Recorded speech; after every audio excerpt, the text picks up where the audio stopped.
Қайырлы күн достар, әріптестерім. Сонымен бүгін біз ең соңғы сабаққа келдік. 5-ші әдіспен танысамыз. 5-ші әдісіміз осы экшн әдістердің ішіндегі ең қатты ұнайтын әдіс брифинг деп аталады. Яғни брифинг жүргіземіз, брифинг өткіземіз.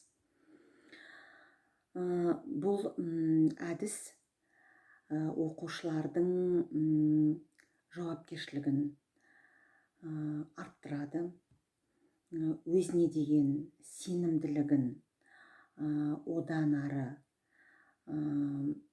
дамыта түседі, және бала өзін еркін ұстауға үйренеді. Бұл әдісті егерде жақсы жолға қойып балаларға үйрететін болсаңыз, сіз тек қана сабаққа қатысып отырасыз, бала өзі жүргізетін болады. Бірақ әрине оны дұрыс жолға қою үшін әрине ең бірінші балаларды соған дағдыландырамыз. Бұл жерде сіздің ең жақын көмекшіңіз болу керек. Ол әрине сыныптағы дарынды оқушыңыз, немесе дарынды оқушыларыңыз. Кезек орындарын ауыстыруға болады. Бір брифингта бір оқушыңыз, дарынды оқушыңыз жүргізеді, екіншісінде екінші оқушыңызды алмастырып отыруға болады. Яғни қалай жүреді? Брифингке негізі мұғалім қатыспайды, мұғалім артта отырады. Дарынды оқушыңыз өзі бастайды, өзі жүргізеді, өзі аяқтайды. Балалар екі топқа бөлінеді. Брифингтің шарты, және олар екі қатарға отырады, бір-біріне қарама-қарсы отырады. Немесе былай, былай деген, мысалы, бір-біріне қарама-қарсы орындықтарды тізіп қоясыз, балалар отырады. Сосын жүргізуші балаңыз, дарынды оқушыңыз, әрине ол бала сыныпта беделі бар болу керек, себебі оны тыңдау керек бала. Кейде болады дарынды оқушы, бірақ та оны балалар тыңдамайды. Бұл жерде ең маңызды баланың алдында беделі бар оқушы болу керек. Сол кезде ғана сіздің бұл әдіс өзінің мақсатына жетеді. Жүргізетін оқушыңыз, ал енді достарым, брифингті бастаймыз деп бірден бастап кетеді. Ал енді бұл жерде оқушыларға қойылатын шарт былай. Оқушы бір-біріне сұрақ бағыттайды.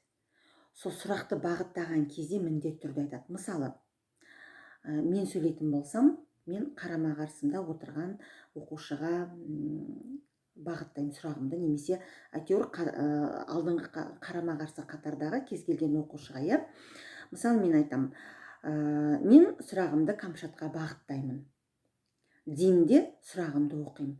Сосын Камшат жауап береді де, Камшат өзінің сұрағын, ал мен сұрағымды Гүлнарға қоямын дейді. Бірақ та мына жерде қараңыз, бағыттаймын, қоямын, синонимдарды қолдансын. Балалар синонимдарды қолдана берсін.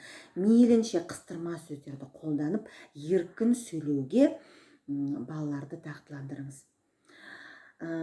Бұл брифингті жүргізудің ең тиімді жері ол ББЖ-ның алдындағы сабақ болады ғой. Мысалы, сіздің бөліміңіз 10 сағатқа арналған, 10 сағаттың сіз 10-шы сағатында ББЖ алатын болсаңыз, сіз сол 9-шы сағатта осы брифинг өткізген жақсы. Неге? Сіз бұл кезде сол бөлім бойынша балалармен нені талқыладыңыз, қандай шығармаларды оқыдыңыз, қандай әдістерді қолдандыңыз, үйге қандай тапсырма берілді, не тыңдады, не оқыды, не жазды, 4 дағды бойынша барлығын қамтуға болады. сол осы 9-8 сағат бойы не жасадыңыздар, балалар соны естеріне түсіре отырып бір-біріне сұрақ қояды. Былай қарап отырсаңыз рефлексияға да ұқсайды. Бірақ бұл рефлексияға қарағанда брифинг тәсіліне өте жақсы келеді. Сұрақ қойғанда мынандай сұрақтар болған өте дұрыс. Біз айттық қой жаңа, бөлімді толығымен бекітуіміз керек. Сонда мысалы мен мынандай сұрақ қоям. Жаңа Камшатқа: Камшат, осы бөлімде қай тақырып есіңде қалды? Көрдіңіз бе? Сабақта қай әдіс саған ұнады? Екінші, саған, сен не түйдің? Осы 9 сабақтың бойынан, кешіріңіз, 8 сабақтың бойынан өзіңе не түйдің? Өзіңнің өміріңе қажетті қандай ақпарат алдың? Деген сияқты сұрақтарды бір-біріне бағыттайды. Сонда қарап отырсаңыз, бала толығымен бөлімді сізге жинақтап, бас аяғын жұп-жұмыр ғып етіп, тұжырымдап береді. Бұл мұғалімге үлкен көмек. Сіз өзіңізге түртіп алып отырасыз.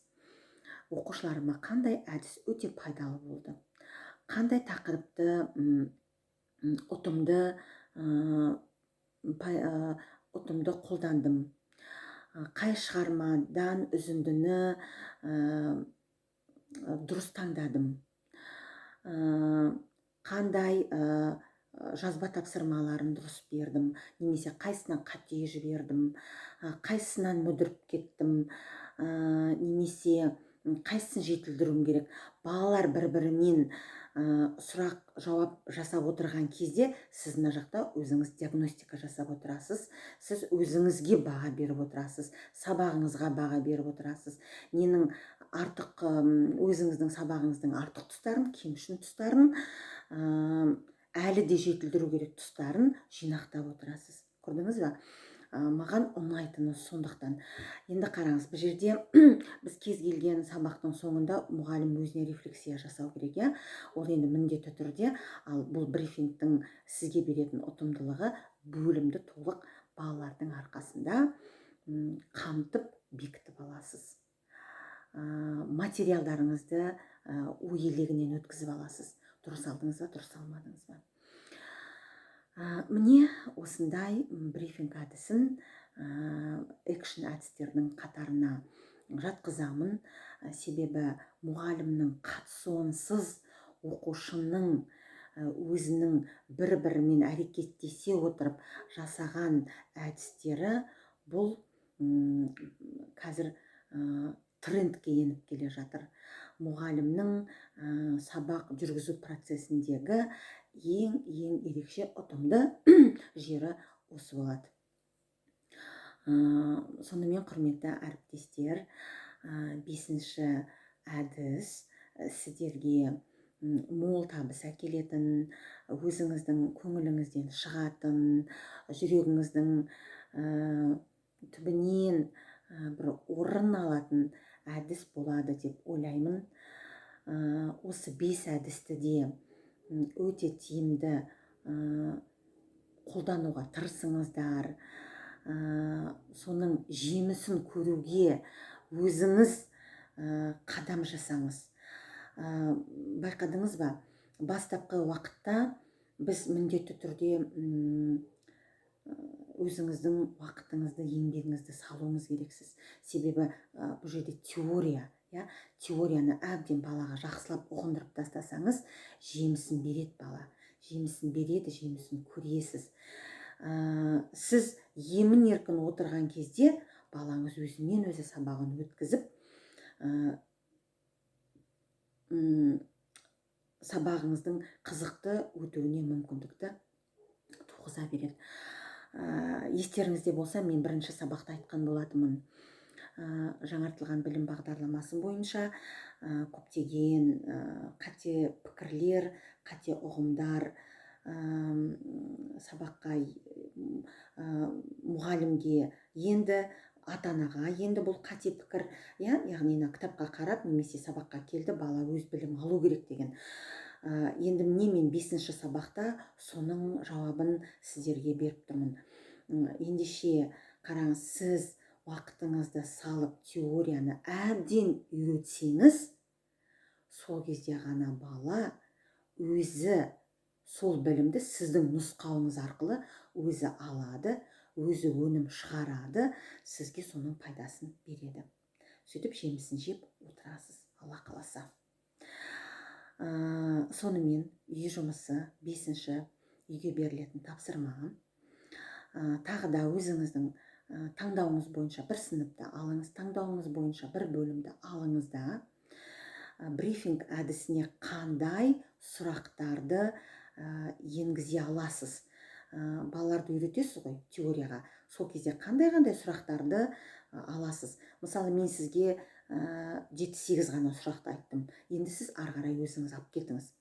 Өзіңіздің бөліміңізге байланысты, шығармашылық тапсырмаларыңызға байланысты, иә, бірден набросок жасап жіберіп, соларға байланысты сұрақтарыңызды жасап қойсаңыз болады. Бұның барлығы әрине үлгі. Кейін мүмкін сабақ жақындаған кезде оны тағы да бір өзіңіз ой елегінен өткізіп, қайтадан бір жақсылап тұрып, дамытып, жетілдіріп жасап аласыз міндетті түрде. Ал қазір мен сіздің бағытыңыз дұрыс па, жоқ әлде сәл-сәл тайқып кетіп бара жатырсыз ба, мен сізге жол көрсетіп жіберуім үшін маған осындай үй жұмысын орындауыңыз маңызды. Сізге көмек беру мақсатында сіз осы үй жұмысын жасап жіберіңіз. Сонымен 5-ші сабағымыз аяқталды. Көп рахмет.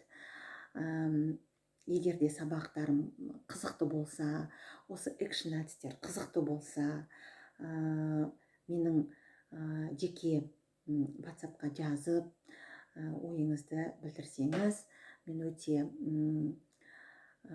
сіз үшін қуанышты боламын, алғысым шексіз болады, және ол маған да қажет, себебі мен де сізге беріп жатқан білімімнің кері байланысын көргім келеді. Қаншалықты ұнады, я болмаса қаншалықты ұнамады, менің де сізге берген еңбегімнің қаншалықты деңгейде екенін өзім үшін диагностика жасау үшін өте қажет. Сондықтан міндетті түрде бөлісесіздер деп ойлаймын. Сау болыңыздар деймін, сіздерге сәттілік тілеймін.